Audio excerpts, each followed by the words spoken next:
Hello there. Yeah, we've got an interesting situation here, in, and here I am doing it. What am I doing? I'm interfacing with silicon. I'm a carbon-based life form, a vortex of matter held together by some kind of life force for a certain period of time until it disintegrates again. This carbon-based life form is interfacing with silicon, and how many of you, I wonder, are slaves to silicon? How many of you now spend more than 4 hours a day interfacing with some silicon-based device? Lots of us.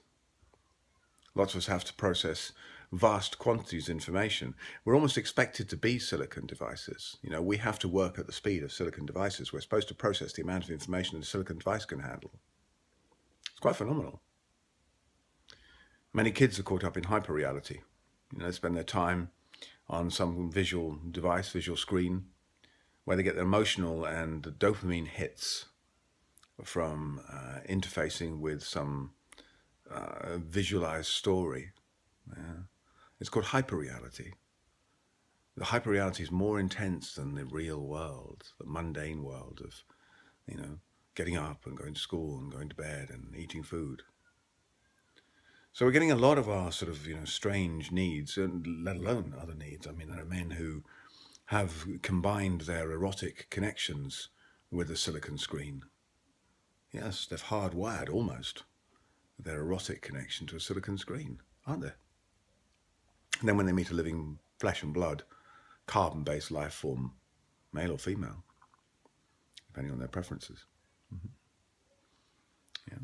they fail to be able to effectively have an erotic connection because they are used to this two-dimensional thing that doesn't answer back, doesn't complicate the issue with feelings. We're very strange beings. We've created this connection with, silicon interface where we're expected to process huge amounts of information. We're expected to interface with it on a regular basis.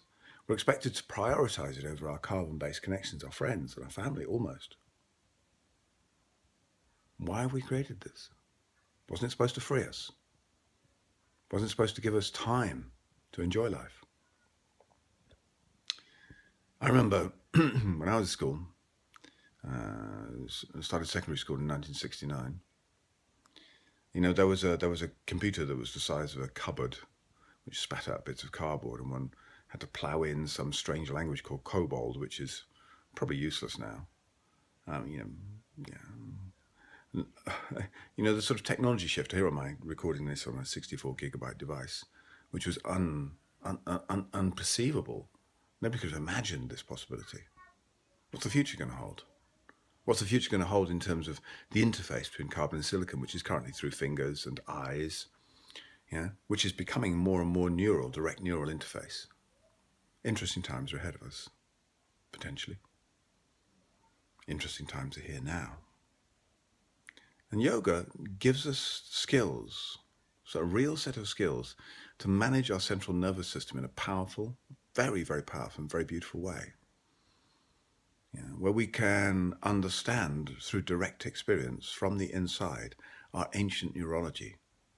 The neurology we inherit from being invertebrates, the ancient enteric brain, from being reptiles and amphibians, from being early mammals, from being more recent mammals, and process that through an integrated nervous system where we can activate the left prefrontal cortex in a way that gives us greater levels of joy. We can activate qualities of the brain that give us the capacity to handle the amounts of information.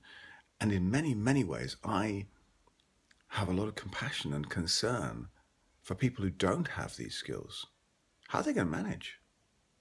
How are human beings who don't have central nervous system management capacities going to handle the increasing complexity of the carbon-silicon interface? I don't know. I really don't know. So I encourage everyone I meet to be able to pay attention to authentic, contemporary yogic practices that really allow us to cultivate the capacities that we're going to need.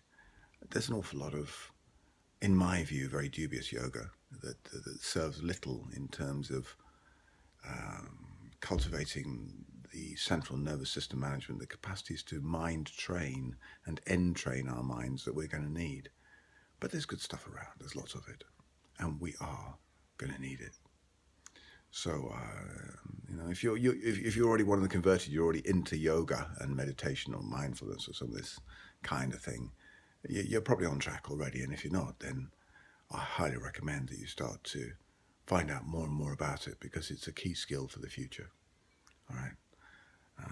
Enjoy. Be well. Thank you.